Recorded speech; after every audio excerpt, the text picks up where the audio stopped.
दाँतले शारीरिक स्वास्थ्यमा जति महत्त्वपूर्ण भूमिका खेलेको हुन्छ, यसको महत्त्व सौन्दर्य र व्यक्तित्वमा पनि अभिन्न रूपले जोडिएको छ। सरसफाइमा कमी तथा खानपानमा ख्याल नगर्दा दाँतमा विभिन्न समस्या देखिने दन्त चिकित्सकहरूको भनाइ छ। Junk food, chocolate, cold drinks लगायतका खाद्य पदार्थको प्रयोगका कारण दाँतमा किरा लाग्ने अनुपात गाउँको दाँजोमा सहरी क्षेत्रका बालबालिकाहरूमा दोब्बर छ। नेपालमा बालबालिकाको दाँत किराले खाने समस्या दन्त स्वास्थ्यमा शीर्ष स्थानमा छ। दोस्रो स्थानमा गिजाको समस्या देखिएको छ। गिजाको समस्या वयस्कहरूमा बढी हुन्छ। दाँतको सही उपचार नपाएर धेरै जटिल परिस्थिति सिर्जना हुन सक्ने चिकित्सकहरू बताउँछन्। अहिले प्रविधिको विकाससँगै दन्त चिकित्सा क्षेत्र पनि फराकिलो भएको छ। दाँतमा देखिने समस्या र समाधानबारे दन्तरोग विशेषज्ञ डाक्टर सौर्य पौडेलसँग हामीले संवाद गरेका छौँ। अहिलेको समयमा अब हामीले सबैभन्दा देख्ने समस्या त दुई प्रकारको भयो होइन। एउटा चाहिँ दाँत किराले खाएर दुख्ने अथवा सिरिङ्ग गर्ने, खाना फसेर दुख्ने एउटा त्यो समस्या भयो। अर्को चाहिँ गिजाको समस्या भयो होइन। त्यो दुईटा समस्याले चाहिँ मान्छेलाई पेन भएर दुखेर आउने हुनु भएको रे। त्यो दुईटा समस्या चाहिँ सबभन्दा धेरै देखिन्छ। धेरै देखिने होइन। जस्तै दाँत किराले लाग्ने भन्नुभयो नि। अनि दाँतमा किरा लाग्ने भनेको चाहिँ के हो त? दाँतमा किरा लाग्ने भनेको साँच्चीकैको किरा जस्तो हामीले देख्ने किरा चाहिँ होइन होइन। हाम्रो दाँतमा धेरैवटा किटाणुहरूले घर गरेर बसेको हुन्छ। करोडौँ मात्रामा राम्रो नराम्रो दुई प्रकारकै किटाणुहरू हुन्छ। जब हाम्रो मुख चाहिँ फोहोर भयो अनि एसिडको मात्रा धेरै भयो भने चाहिँ त्यो किटाणुले हाम्रो दाँतमा प्वाल बनाउने अथवा एसिडले त्यो दाँतलाई खियाउने गर्ने भएकोले त्यसलाई चाहिँ हामीले किराले खाएको भन्छौँ। दाँतमा खिया लाग्नु सामान्य उसमा बुझ्दाखेरि होइन, खिया लाग्नु अथवा प्वाल बन्नु, कुनै प्रकारको प्वाल बन्नुलाई किराले खाएको भन्छ। भनेपछि दाँतमा यस्तो समस्या हुन नदिनको लागि होइन हामीले के कुरामा ध्यान दिनुपर्छ? अब दाँतमा समस्या नहुन दिनको लागि चाहिँ एकदमै सजिलो छ है। हामीले भन्छौँ प्रिभेन्सन भन्छौँ नि। जसरी हामीले रोग लाग्नुभन्दा अगाडि नै रोकथाम गरे सबैभन्दा राम्रो। त्यो रोकथाम गर्नलाई चाहिँ हामीले दिनमा 2 पटक ब्रस गर्नै पर्यो है। दाँतलाई 2 मिनट लगाएर टुथब्रस र पेस्टले मजाले 2 मिनटले सबै दाँतको एरिया सफा गर्ने होइन। र हरेक पटक खाना खाएपछि मुखलाई मजाले साधारण पानीले कुला गर्यो भने पनि धेरै मात्रामा चाहिँ हामीले यो रोक्न सक्छौँ। भनेपछि प्रमुख त यसको सरसफाइ नै भयो। हजुर, हामीले रोग लाग्नै नदिनलाई चाहिँ सरसफाइले नै हामीले त्यो गर्न सक्छौँ। अब कतिपय अवस्थामा अब बिहान बेलुकै ब्रस गरे पनि कुल्ला गरे पनि कतिपय अवस्थामा किराले दाँत खाइ नै हाल्छ, किरा लागिहाल्छ होइन। किरा लागिसकेपछि चाहिँ यसलाई कसरी सुरक्षित राख्ने, कसरी जोगाउने त? एउटा कुरा चाहिँ म भन्छु है, दाँत 2 पटक तपाईँले राम्ररी ब्रस गर्नुभयो अथवा गर्नुभयो भने चाहिँ किराले लाग्दैन। अब धेरै पटक हामी गरिरहेका हुन्छौँ होइन। हामीले ब्रस गरेछ होइन, म बिहान बेलुकै 2 पटकै ब्रस गर्छु भनेर मान्छेहरूले भन्नुहुन्छ। त्यही पनि किराले किन खान्छ भने धेरै समय चाहिँ हामीले गऱ्यौँ भन्ठानेर टेक्निकहरू नमिलेको हुनसक्छ। हरेक हाम्रो दाँतको हरेक सर्फेस, हरेक कुना काप्चाबाट हामीले फोहोर निकालेनौँ भने चाहिँ किराले खाने हो। त्यही भएर राम्ररी ब्रस 2 पटक गर्नुभयो भने चाहिँ धेरै मात्रामा प्रिभेन्ट हुन्छ होइन। अब किरा लागिसकेपछिको कुरा चाहिँ के हो भने अब हाम्रो दाँत, अब हामीले देख्ने दाँत चाहिँ सेतो जुन दाँत देख्छौँ नि, त्यो चाहिँ हाम्रो इनामल हो। यो चाहिँ हाम्रो शरीरको सबैभन्दा स्ट्रङ, सबैभन्दा कडा टिस्यु हो कि। यसलाई चाहिँ हामीले यत्तिकै फाड्न ओर्न सक्दैनौँ। तर जब किटाणुले एसिड प्रड्युस गरेर एसिड निकालेर त्यसलाई फोड्छ, त्यसपछि चाहिँ हामीले दाँतको उपचार गर्ने हो होइन। अब यदि इनामेलसम्म मात्रै यदि दाँतको किराले खाएको छ भने यसलाई साधारण भरेर गर्न मिल्छ। तर जरासम्म अथवा हाम्रो दाँतभित्र भएको सफ्ट टिस्यु अथवा नरम टिस्युहरू जहाँ चाहिँ हाम्रो नर्भ सेल्सहरू भयो अथवा हाम्रो त्यहाँ नसासम्म छोइसकेको छ भने चाहिँ पेन हुने भयो कि। त्यो अब त्यहाँसम्म छोइसकेको छ भने त्यही अनुसारको ट्रिटमेन्ट गर्नुपर्ने हुन्छ। भनेपछि अब कतिपय अवस्थामा नि दाँतमा बाहिर यसो हेर्दा केही देखिएको हुँदैन, तर पनि अब चेक गराउँदाखेरि चाहिँ त दाँत दुख्छ, दुखेपछि चेक गराउँदाखेरि चाहिँ त्यहाँ किरा लागेको भनेर भनिएको हुन्छ होइन। कसरी लाग्छ त त्यो अवस्थामा चाहिँ? दाँतमा किरा? अब हाम्रो चाहिँ के छ भने हाम्रो नेपालमा चलनै छैन हामी डेन्टिस्टका जाने। हामी डेन्टिस्टका कहिले जान्छौँ भने दाँत दुखेपछि जान्छौँ अथवा सिरिङ्ग भएपछि मात्रै जान्छौँ होइन। अब हामीले यसो हेर्ने हो भने हामीले बाहिरको मुखका हाम्रो भाग ऐनामा हेर्दा पनि देखिन्छ है, भित्रको भागहरू त हामीले देख्न सक्दैनौँ। हामीले डेन्टिस्टका गएर ऐनाले डेन्टिस्टले मजाले हेरेपछि मात्रै देखिन्छ होइन। त्यही भएर 6 महिनामा यदि हजुर डेन्टिस्टका जानुभयो भने यदि सानैमा हामीले निकाल्न सक्यौँ, सानैमा हामीले त्यो डायग्नोज गर्न सक्यौँ भने त्यसैमा उपचार गरेपछि ठुलो हुन दिँदैनौँ कि। त्यही भएर हामीले अब एउटा त सरसफाइ आफ्नो राख्न परिहाल्यो। 6 महिनामा तपाईँ डेन्टिस्टका जानुभयो भने केही छैन रहेछ भने त भइहाल्यो। तर यदि सानो मात्रै किराले खाएको रहेछ पनि भनेर त्यही बेला भरियो भने त्यसलाई हामीले ठुलो हुन दिनबाट रोक्छौँ होइन। अनि पेनहरू दुख्ने ओर्ने त्यो बेला नै रोक्न सकिन्छ कि। कतिपय अवस्थामा अब सबैतिर यहाँले भनिहाल्नुभयो दाँतको उपचार दुखेपछि मात्रै गइन्छ भनेर। कतिपय अवस्थामा त दाँत दुख्दाखेरि पनि एउटा पेनकिलर खाएर बस्ने अवस्था पनि छ होइन। अब केही 1-2 दिनसम्म पेनकिलर खायो कम हुन्छ होइन, धेरै अब 1-2 महिनासम्म कम हुन्छ, फेरि पेनकिलर खायो, त्यसरी बस्ने पनि गरिन्छ कि। त्यसले चाहिँ कतिको असर गर्छ त? अब तपाईँको दाँत एकदमै दुख्यो रे सब होइन, नसासम्मै गएर तपाईँको दाँत दुख्यो र इन्फेक्सन भयो भने तपाईँलाई दाँत दुख्छ है।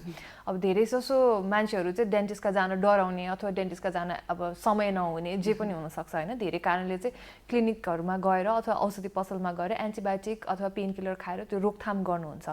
त्यो एकछिनको लागि त रोकथाम होला होइन, तर तपाईँको दाँतको मूल त्यो के कारणले गर्दाखेरि तपाईँलाई दाँत दुखेको त्यसकै उपचार भएन भने त त्यो एकछिनको लागि मात्रै थामथुम पारेको जस्तो मात्रै हो कि होइन। हामीले अब दाँतमा यदि इन्फेक्सन भइसकेको छ भने त्यसलाई उपचार नगरेसम्म चाहिँ त्यो तपाईँलाई दाँत दुख्ने भइरहन सक्छ कि। त्यही भएर अब दाँतको उपचार गर्नु नै हाम्रो फाइनल ट्रिटमेन्ट हुन्छ कि। जस्तै यो दाँत सँगसँगै गिजा पनि एकदमै कहिले कहिले होइन मानिसहरूको गिजा सुन्निने दुख्ने गर्छ नि। यो गिजामा चाहिँ के कारणले आउँछ समस्या? दाँतको तपाईँको गिजाको समस्या पनि त्यही कारणले हो। तपाईँको मुखमा हामीले सफा राखेनौँ अथवा ओरल हाइजिन भन्छौँ हामी होइन, त्यसलाई हामीले रेगुलरली ब्रस नगर्ने। अब राति ब्रस नगरेर त्यहाँ अब दाँतमा हाम्रो त्यो प्लाक भन्ने एउटा सब्सटेन्स हुन्छ होइन। प्लाक भनेको चाहिँ हामीले आँखाले देख्दैनौँ है, त्यो चाहिँ पातलो लेयर जस्तो हुन्छ, पानी कलरको भयो होइन। त्यसमा चाहिँ कीटाणुहरूले घर गरेर बसेको त्यो कीटाणुहरू नै हो प्लाक भनेको चाहिँ होइन। अब त्यो हामीले नदेखुन्जेलसम्म हामीलाई फरक परेन। त्यही प्लाक दाँतमा टाँसिँदै गएपछि दाँत र गिजाको बिचमा जम्दै गएपछि फोहोर हुने हो कि। अनि त्यस कारणले गिजाको समस्या हुँदै जान्छ। पहिला चाहिँ त्यो प्लाक देखिँदैन होइन, सफ्ट हुन्छ, बिस्तारै चाहिँ त्यो कडा हुँदै जान्छ कि। अनि त्यसले गर्दा चाहिँ गिजाको समस्या हुने, गिजामा इन्फेक्सन हुने, दाँत यो स्याउहरू टोक्दाखेरि रगत आउने, सबै यो गिजाको समस्या चाहिँ त्यही कारणले हुने हो। भनेपछि अब एकैचोटि त नआउँदो रहेछ समस्या त होइन, यो त अलिकति धेरै जटिल भएपछि मात्रै देखिने रहेछ। अब ठ्याक्कै अब दाँतको गिजाको यो समस्या हुँदाखेरि सुरुमा चाहिँ के हुन्छ? सुरुवादी अवस्थामा चाहिँ कस्ता लक्षण देखिन्छ गिजाको समस्या हुँदाखेरि चाहिँ? अब गिजाको समस्या चाहिँ धेरैचोटि चाहिँ हामीले आफै डायग्नोज गर्न सक्दैनौँ होइन। अब गिजाको समस्या चाहिँ अब सुरु नै हुने नम्बर 1 साइन गिजाको समस्या भएको भने रगत आउने, दाँतबाट रगत आउने नै हो। ब्रस गरेर थुक्दाखेरि रगत आउने अथवा सारो कुराहरू स्याउ चबाउँदा धेरै जस्तो रगत आउने होइन, अथवा कहिलेकाहीँ सुतिरहेको बेलामा तकियामा रगत आउने, त्यस्तो पनि हुनसक्छ होइन। अब यो चाहिँ इनिसियल साइन्सहरू भयो तपाईँको गिजा सुनेको अथवा गिजा चिलाएको जस्तो हुने, त्योहरू पनि सिम्टम्स इनिसियल साइन्सहरू भयो। गिजामा होइन इन्फेक्सन भयो है, ब्लडहरू यो समस्या सुरु भइसक्यो होइन, भइसकेपछि अब यसको सरसफाइ गर्दा होइन आफैले सरसफाइ गर्दा मात्रै ठिक हुन्छ कि यसको उपचार पनि गर्नुपर्छ? अब हामीले चाहिँ के सल्लाह दिन्छ भने 6 महिनामा डेन्टिस्टका गएर दाँत मिसिनले सफा गर्ने अथवा स्केलिङ गर्नुभयो भने एकदमै राम्रो होइन। यदि घरमा राम्ररी ब्रस गरिरहनु भएको छ भने त 6 देखि 8 महिनासम्म पनि यसलाई बढाउन सकिन्छ यो समयलाई होइन। अनि अब गिजाको समस्या यदि आएको छ भने त्यसलाई ट्रिटमेन्ट त गर्न मिलिहाल्छ होइन, तर कतिसम्म समस्या आएको छ, धेरै नै समस्या आयो भने दाँत हल्लिने समस्याहरू हुनसक्छ। अब त्यसको लागि चाहिँ स्पेसलिस्टहरूले, गिजाकै स्पेसलिस्टहरूले अब रोकथाम गर्ने अथवा कुन लेभलमा तपाईँ डेन्टिस्टका जानुहुन्छ त्यसमा भर पर्छ। अब डेन्टिस्ट्रीमा चाहिँ हरेक कुरामा चाहिँ तपाईँ सुरुमै जानुभयो भने एकदम सामान्य ट्रिटमेन्टले उपचार गरेर त्यो दाँत जोगाउने अथवा किराले खाएको अथवा दुख्ने रोक्न सकिन्छ। जति बढ्दै गयो त्यति गाह्रो हुँदै जान्छ कि। कतिपय अवस्थामा नि यो गिजाले दाँत पनि छोड्दै गरेर अलिक तल तल पुगेको पनि हुन्छ नि कसैको त्यो चाहिँ के कारणले भयो? त्यो पनि त्यही फोहोर जमेकै कारणले हो होइन। अब कुनै त एजको कारणले पनि हुन्छ, एज हुँदै गएपछि हाम्रो दाँत तलको हड्डीहरू तल सर्दै जाने होइन, त्यही भएर हामीले बुढाबुढीहरूको दाँत हल्लियो भन्ने सुन्छौँ होइन, त्यो एउटा कारण भयो। अथवा त्यही गिजाकै समस्याले गर्दाखेरि पनि दाँतहरू तल सर्दै जाने, तलको हड्डी खिँदै जाने होइन, त्यो पनि हुन्छ। अब जुन दाँतको गिजाको दुवै कुरा गरिरहेछौँ होइन, दाँतकै किराले खाएको जुन उपचारको कुरा गर्नुपर्दा चाहिँ होइन, सुरुवाती अवस्थामा भर्खर दाँतमा किरा लागेको छ भने यसको उपचार चाहिँ कसरी गरिन्छ त? अब सानो किराले खाएको छ, जसरी मैले भने यो दाँतको सेतो भाग अथवा इनामलसम्म मात्रै दाँत किराले खाएको छ भने सामान्य हामी त्यो किरालाई निकाल्छौँ होइन, अनि क्याभिटी बनाउँछ, एउटा खाल्टो जस्तो बनाउँछौँ, त्यसमा चाहिँ दाँत भर्ने सिमेन्टहरू हुन्छ होइन, धेरै प्रकारको सिमेन्टहरू हुन्छ, त्यस्तै केही सिमेन्टले भरेर त्यसलाई बन्द गरिदिन्छौँ। त्यति मात्रै गर्दाखेरि सानो किराले खाएको छ भने त्यति मात्रै गरेर पुग्छ। त्यो उकेर निस्किने यो गर्ने भनौँ न, त्यसलाई चाहिँ पछि गएर अप्ठ्यारो हुने अवस्था चाहिँ हुन्छ कि हुँदैन? अब हरेक कुराको ग्यारेन्टी दिन सकिँदैन होइन। अब यो हामीले भगवानले बनाएको कुरा र हामीले आफूले हातले गरेको कुराहरूमा त अभियसली फरक हुन्छ, तर मान्छेले अब धेरैजनाले अब राम्ररी मेन्टेन गर्नुभयो, सारो कुराहरू खानु भएन, च्युइङगमहरू यताउता खानु, धेरैसम्म टिकेको पनि छ है। भनेपछि अलिकति जटिल अवस्था भयो, जरासम्म पुगिसकेको छ भने चाहिँ कसरी गरिन्छ? अब जरासम्म पुगेपछि चाहिँ के हुन्छ भने तपाईँको दाँतभित्रको नसाहरूसम्म जरासम्म इन्फेक्सन पुग्नु भनेको दाँतको नसासम्म इन्फेक्सन पुग्नु हो होइन। त्यहाँ अब नसासम्म इन्फेक्सन पुगेको छ भने त्यो नसालाई नै निकालेर फाल्ने गर्नुपर्ने हुन्छ क्या हामीले। त्यसलाई चाहिँ रुट केनाल ट्रिटमेन्ट भन्ने हजुरले सुन्नुभयो होला होइन, रुट केनाल ट्रिटमेन्ट भनिन्छ। त्यसमा चाहिँ हाम्रो उपचार के हो भने त्यो नसालाई निकालेर त्यहाँ सफा गरेर नक्कली नसा भर्ने गर्छौँ होइन। अब त्यो चाहिँ एकैचोटि नहुने 4-5 पटकसम्म भिजिट लाग्ने खाले ट्रिटमेन्ट हुन्छ त्यो चाहिँ। सँगसँगै होइन, अब सामान्य अवस्थाको दाँतहरू भाँचिन्छ नि, भाँचेर आएको बिरामीहरू हुनुहुन्छ, उहाँहरूको दाँत चाहिँ भर्दै मात्रै हुन्छ कि त्यसमा अरू नै केही जोडेर राखिन्छ कि कसरी गरिन्छ त्यसको? त्यो पनि तपाईँले भनेपछि डिग्रीहरू कतिसम्ममा चाहिँ दाँत भाँचिएको छ। जसरी मैले भने इनामेल बाहिर मात्रै भाँचिएको छ भने त सामान्य भरेर मिल्छ होइन। अब नसासम्म पुगिसकेको छ भने त्यही रुट केनाल ट्रिटमेन्टहरू गर्नुपर्ने भयो। कसरी भाँचिएको होइन, अब जरासम्म भाँचिएको अहिलेको दाँत बचाउन मिल्दैन, त्यो धेरैवटा स्टेजेसहरू हुन्छ, केस हेरी भयो होइन। तर यदि सामान्य बाहिरबाट मात्रै भाँचिएको छ भने हो। तर यदि अब कसैको दाँत भाँचिएको छ भने चाहिँ उहाँ चाहिँ डेन्टिस्टमा जानै पर्यो होइन। हामीले एउटा एक्सरे गरेर हेर्छौँ जरासम्म भाँचिएको छ कि छैन होइन, सबै त्यो हेरेर अब त्यही अनुसार जतिसम्म इम्प्याक्ट परेको छ, जतिसम्म भाँचिएको छ होइन, त्यही अनुसारले अब हामीले उपचार प्लान गर्नुपर्ने हुन्छ। जस्तै अब भाँचिएको किराले खाएको जुन दाँतको लागि चाहिँ क्राउन पनि लाउनुपर्छ भनिन्छ नि, कुन अवस्थामा भाँचिएको, कुन अवस्था भइसकेको दाँतमा चाहिँ क्राउन लाउनुपर्छ त? अब दाँतमा क्राउन चाहिँ किन लगाइन्छ भने मैले भर्खरै भने नि रुट केनाल ट्रिटमेन्ट होइन, त्यसमा चाहिँ हामीले दाँतको नसा निकाल्छौँ। नसा निकाल्नु भनेको दाँतमा आउने पोषणहरू सबैलाई निकालेर मार्नु हो होइन। अब कुनै चिजमा तपाईँको पोषणै आइरहेको छैन भने त त्यो ठाउँ खोक्रो भयो नि होइन। खोक्रो भएपछि विक भयो होइन, त हाम्रो दाँतको ओरिजिनल जस्तो दाँत हाम्रो पहिला थियो त्यस्तो भएन होइन। त्यो खोक्रो भएपछि त्यो दाँत कमजोर भयो।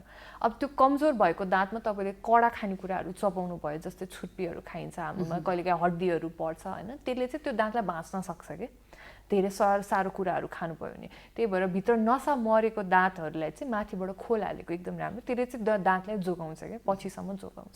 भनेपछि त्यसले बाँधेर राख्छ, त्यसले त्यो दाँतलाई अझ भाँचिन दिँदैन खोल हाल्ने।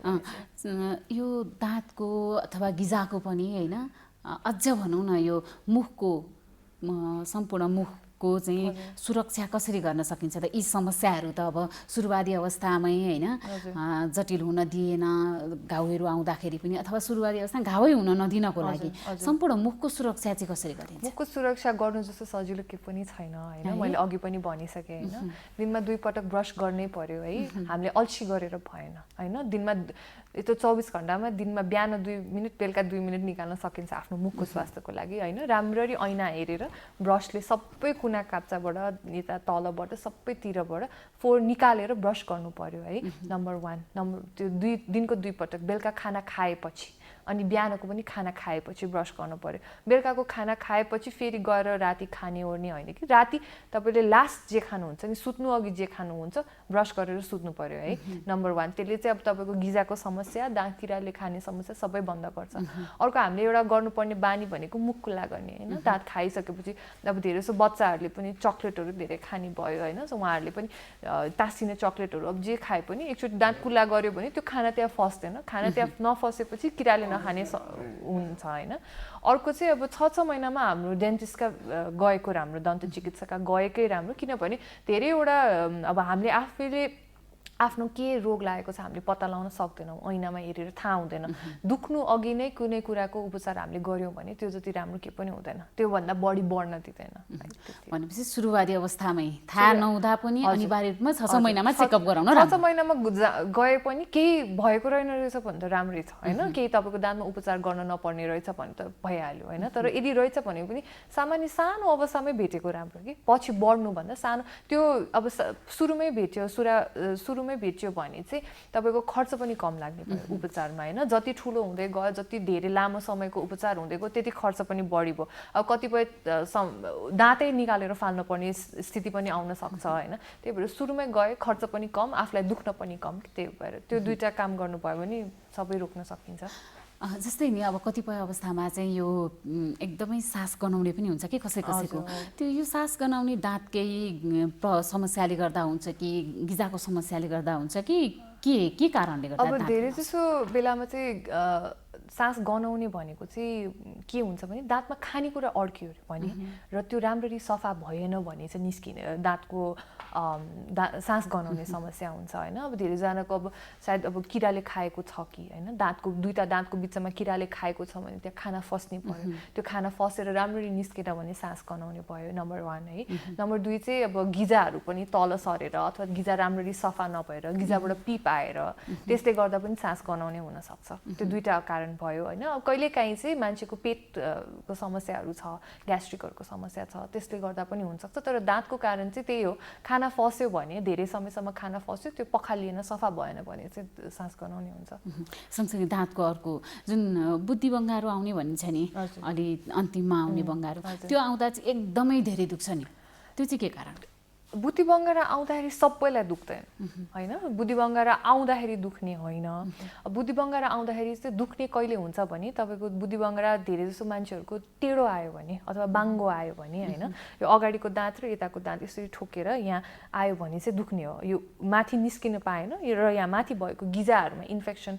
खाना फस्ने त्यस्तो भयो भने चाहिँ बुद्धि बङ्गारा दुख्ने हो कहिले अब मान्छेको सिधा बुद्धि बङ्गारा आइरहेछ भने सिधा पनि आउन सक्छ होइन तर त्यो अब स्पेस नभएर ठाउँ भएर बुद्धि बङ्गारा बाङ्गो आयो भने चाहिँ दुख्ने हो भनेपछि त्यो ठाउँमा पनि इन्फेक्सन हुनसक्छ किनभने अब त्यो निस्किने ठाउँ पाएन त्यो दाँतले अगाडिको दाँतले हान्दै गयो होइन त्यो दाँत बाहिर निस्किन खोज्छ कि दाँत चाहिँ जहिले पनि माथि आउन खोज्छ त्यो आउन पाएन र दाँत यहाँ अब अलिकति आयो अथवा खाना फस्ने त्यस्तो एरियाहरू जम्मा भयो भने चाहिँ दुख्ने हो इन्फेक्सन बढी भएर नत्र धेरैजनाको त्यस्तो भएको हो होइन तर बुद्धि बङ्गारा आएको कारणले चाहिँ दाँत दुख्ने होइन बुद्धि बङ्गारा बाङ्गो आएको कारणले यो भनेको धेरैलाई नै यो समस्या हुन्छ कि सबैलाई नहोला तर धेरैलाई हुन्छ कि बुद्धि बङ्गारो आउँदा चाहिँ धेरै दिनसम्म केयर गर्नुपर्ने हुन्छ होइन सामान्य त्यो बुद्धि बङ्गारो आउँदा यस्तो समस्या भयो भने दुख्ने होइन इन्फेक्सन हुने जस्तो समस्या भयो भने चाहिँ के गर्नुपर्छ त्यसको सुरक्षाको लागि त्यसको लागि पनि सुरुमै हामी आफू अब डेन्टिस्टका सुरक्षा चाहिँ अब बुद्धि बङ्गारा बाङ्गो आइरहेको छ भने चाहिँ धेरै जसो केसेसमा हामीले निकालेरै फाल्नुपर्ने हुन्छ कि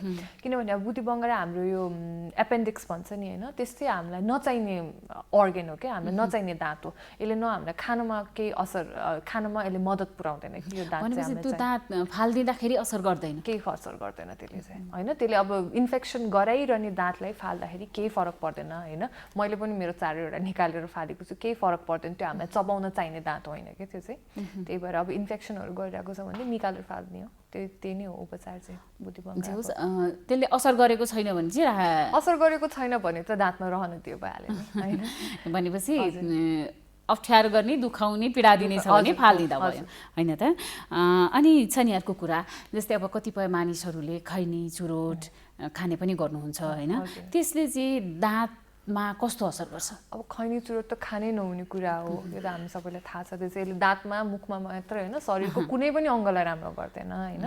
अब खैनी चुरोट खाने बानीले चाहिँ मुखको क्यान्सरहरू धेरै निम्त्याउन सक्छ होइन। मुखमा हुने क्यान्सरहरू भयो, अब मुखमा गालामा जिब्रोमा हुने ओठमा हुने क्यान्सरहरू निम्त्याउन सक्छ, त्यो त भइहाल्यो है, त्यो सबैलाई थाहा भएकै कुरा हो।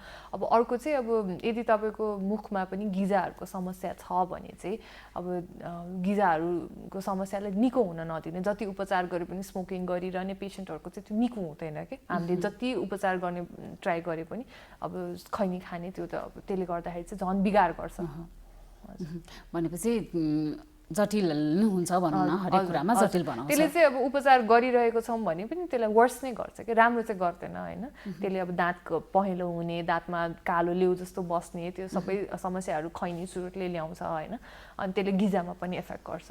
जस्तै अब खैनी धेरै वर्षसम्म खाएर छोडेको पनि हुन्छ नि कसैले, उहाँहरूको दाँतमा त्यो कालो हुने, खाल्डा पर्ने जुन गिजाको छेउमा त्यो समस्या भएको मानिसहरूको चाहिँ छोडिसकेपछि त्यो ठिक हुन्छ कि हुँदैन? छोडिसकेपछि त एकदम अब राम्रै हुन्छ होइन। जति बिगार गर्थ्यो त्यति त गर्दैन, तर त्यही अनुसारको उपचार पनि गर्नु पर्यो। अब गिजाहरूमा यदि खैनी खाएर इफेक्ट गरेको छ भने अथवा दाँतमै पनि फोहोर जमेको छ भने त्यो सफा गर्नु पर्यो। अब त्यो सफा चाहिँ हामीले हातले मात्रै गरेर पुग्दैन धेरै जस्तो केसमा होइन।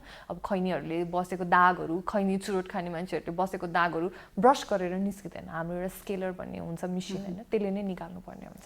जस्तै अब यो स्केलिङ गर्ने भनिन्छ होइन दाँत, त्यो गर्दाखेरि कतिपय मानिसहरूले चाहिँ एकदमै धेरै दाँत सिरिङ गर्यो भन्नुहुन्छ कि त्यो चाहिँ के कारणले हो त? अब दाँत सिरिङ हुने चाहिँ एकदमै मान्छेहरू चाहिँ त्यही भएर डराउने कि मान्छेहरू चाहिँ क्लिनिक नै नआउने, दाँतै सफा नगर्ने चाहिँ अब मलाई होइन डर लाग्छ दाँत सिरिङ हुन्छ भन्ने होइन। अब त्यसको लागि चाहिँ दुईवटा कारण हुन्छ। नम्बर वान चाहिँ के हुन्छ भने हाम्रो दाँत र गिजाको बिचमा जुन फोहोर अड्केको हुन्छ नि त्यो कडा भइसकेको हुन्छ कि। अनि जब हामीले त्यो दाँतको त्यो कडा फोहोरलाई निकाल्छौँ नि, हावा पसे जस्तो भएर सिरिङ त्यो टेम्पोरेरी अलिक सेला मात्रै हुने हो होइन। अनि अर्को चाहिँ अब यो मिसिन जुन हामी चलाउँछौँ दाँत सफा गर्ने मिसिन, त्यो चाहिँ एकदम छिटो चल्ने क्या, भाइब्रेसन भएर चल्ने हुन्छ। त्यसले गर्दा पनि दाँतलाई सिरिङ्ग हुने, तर यो एकदमै बिस्तारै हराउने कुरा हो कि होइन। त्यसले दाँत सिरिङ्ग हुन्छ दुख्छ भन्दैमा उपचारै नगर्ने चाहिँ हुँदैन, तर त्यो सिरिङ्ग हुने चाहिँ त्यो दुईवटा कारणहरू हो। भनेपछि त्यो मेसिनले छोयो र अलिकति भित्रसम्म कोतर्यो भने, अनि त्यो मेसिनले छोयो भने तपाईँ हामी जसलाई पनि सिरिङ्ग हुन्छ कि होइन। त्यो एउटा कारण भयो। अर्को कारण चाहिँ त्यो अब धेरै कारण हुन्छन् होइन। मैले अहिले भनेको अब हरेक केस डिफ्रेन्ट हुन्छ, तर मेन हामीले कुरा गर्दाखेरि चाहिँ दुईवटा हुने चाहिँ त्यो दुईवटा चाहिँ सामान्य कारणहरू हो होइन। तर सिरिङ्ग चाहिँ सबैको हुन्छ, दाँत सफा गरेपछि सिरिङ्ग चाहिँ हुन्छ, तर त्यो फोहोर निकाल्नु पर्यो कि हामीले चाहिँ। भनेपछि दाँत सफाइ पनि 6 महिनामा अनिवार्य गर्नु पर्यो। कुनै यस्ता अप्ठ्यारा सिरिङ्ग हुने यस्तोदेखि डराउनु परेन होइन। उपचार पछिको सिरिङ्ग चाहिँ डराउनु परेन, तर होइन अब हामी सामान्य खाँदा ओर्दाखेरि सिरिङ्ग भएको छ भने चाहिँ तुरुन्तै डेन्टिस्टका गएको राम्रो होइन। यो सहेर बस्छु भनेको चाहिँ नराम्रो, किनभने केही समस्या रहेछ भने त्यही बेला थाहा पाएको राम्रो। अब दाँत सफा गरेपछि सिरिङ्ग हुने त ठिक छ होइन, तर हरेक दिनै सिरिङ्ग भइरहने, चिसो खाँदा तातो खाँदा होइन अथवा गुलियो खाँदाखेरि सिरिङ्ग हुन्छ भने चाहिँ छिटो डेन्टिस्टका गएको राम्रो। त्यो चाहिँ के सिरिङ्ग हुने चाहिँ दाँतमा किरा लागेकै छ भने हुन्छ कि त्यो मात्रै पनि? अब एउटा यसो है, मैले अघि भने तपाईँलाई इनामेल, दाँतको इनामेल हुन्छ होइन, भित्र नसा हुन्छ। हाम्रो इनामेलले चाहिँ सिरिङ्ग हुनेहरू सेन्स गर्न सक्दैन, इनामेललाई थाहा हुँदैन, नसालाई थाहा हुन्छ। जब त्यो नसा एक्सपोज हुन्छ कुनै कारणले त्यसले गर्दा हुन्छ। अब त्यो किराले खाएको कारणले हुनसक्छ, त्यो गिजा तल सरेको कारणले हुनसक्छ, त्यो तपाईँले अब एकदम घोटेर दाँत खिएको कारणले हुनसक्छ होइन, जे कारणले पनि हुनसक्छ। तर जब नसा नजिकै जब नसा एक्सपोज हुन्छ अथवा नसा खुल्छ त्यो बेला चाहिँ सिरिङ्ग हुने। जस्तै मानिसहरूमा नि सामान्यतः धेरै देखिने भनेको यहाँले अघि भन्नुभयो दाँत दुख्ने समस्या लिएर आउनुहुन्छ भनेर भन्नुभयो होइन।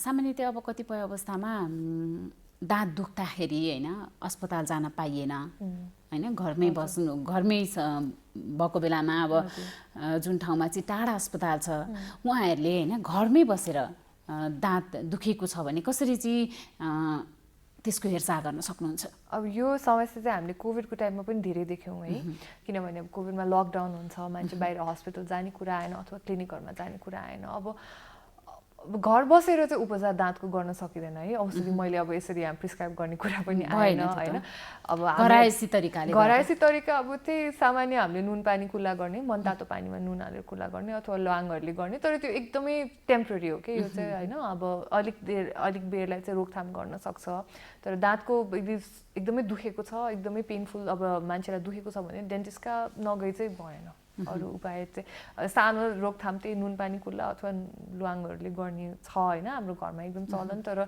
त्यो चाहिँ म सुझाव दिँदिनँ अब केही नलागे त अब त्यो पनि गर्नु परिहाल्यो त्यही त अब एक त यहाँले भन्नुभयो कोभिडको कारणले पनि धेरै बिरामीहरू सायदै जटिल भएर पनि आउनुभयो होला होइन तर पनि भन्नुपर्दा अहिले बिरामीहरू दाँतसँग सम्बन्धित समस्या हुँदाखेरि कतिको सचेत भएको पाउनुहुन्छ होइन कस्तो कस्तो अवस्था भएपछि चाहिँ बिरामी आउनुहुन्छ त अस्पताल अब त्यो चाहिँ दुईटा पाटो छ है यसमा चाहिँ अब सहरमा हामीले अब दुई प्रकारको क्राउड देख्छौँ होइन जब मान्छे सहरमा चाहिँ अलि चेतना आएको छ मान्छेमा चाहिँ होइन ए म डेन्टिस्ट कहाँ जानुपर्छ यो दुख्यो भने जानुपर्छ भने अब यो चाहिँ कहाँ तपाईँ कुन ठाउँमा बेस गर्नुहुन्छ त्यसमा छ तर त्यस्तो छैन अहिले पनि छैन क्या हामीहरू पनि होइन भन्नुहोस् न दाँतमा अलिकति सिरिङ्ग भयो अलिकति दुख्यो भने जाँदैनौँ होइन एकदमै दुखेपछि अथवा सुन्निने लागेपछि चाहिँ जाने छ तर मान्छेमा जनचेतना चाहिँ त्यति छैन अहिले पनि जति हुनुपर्ने त्यति छैन अब सहरमा बसेको मान्छेहरूसँग अब यो इन्टरनेटको एक्सेस भएको मान्छेहरू चाहिँ ए ल मैले यो गर्नुपर्ने